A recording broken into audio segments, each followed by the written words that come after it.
A hard border, most people agree, would bring back troubles in Northern Ireland, which would also spill over into the Republic. So why would the Republic, against their own interests, want to build a hard border with... They don't want to build a hard border, but under the terms of European Union membership, they would have to.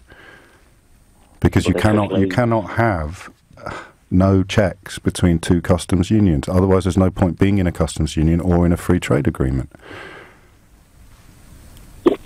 Well, you don't specifically have to have physical checks, though. You specifically do. Why? Why do you have to?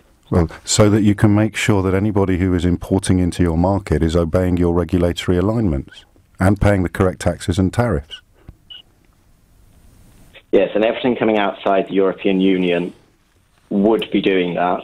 We already have... We would be outside the European Union. We would be outside the European Union, but it doesn't mean that they don't have to accept our regulations. Of course it does. Of course. I mean, did you see the thing yesterday from the car industries in Germany? We accept...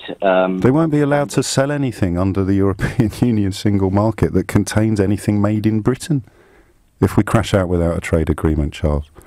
Well, so how do we sell anything to anyone in the world who we don't have an agreement with? Well, we generally don't. We have trade agreements with a huge number of countries, from, sending whelks to South Korea as European Union members. I think, is it 57 separate trade agreements? Well, is China not one of the places where we can sell stuff to China, but there's stuff that we can't sell to China. And if we sell stuff to China, it gets checked a lot more rigorously than the stuff that we sell to, for example, France, which doesn't get checked at all. Into the EU as well. China's very far away.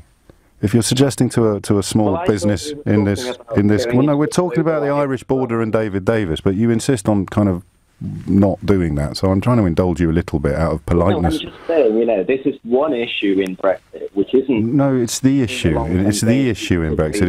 It's the closest that the Secretary of State for exiting the European Union, you heard the news a moment ago, has come close to resigning. Theresa May has been sort of reduced to announcing that she thinks he'll still be in a job this evening. It's not just one aspect of Brexit. This is the thread which, when tugged, pulls everything apart. Briefly, and please don't take this in the wrong way, give me a reason to be cheerful.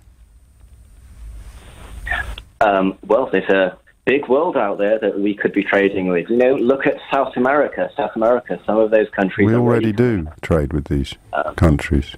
Well, we don't have a lot of trade deals with a lot of South American countries. So you think that we will be better off trading with Peru and Mexico than with the largest single market in the world?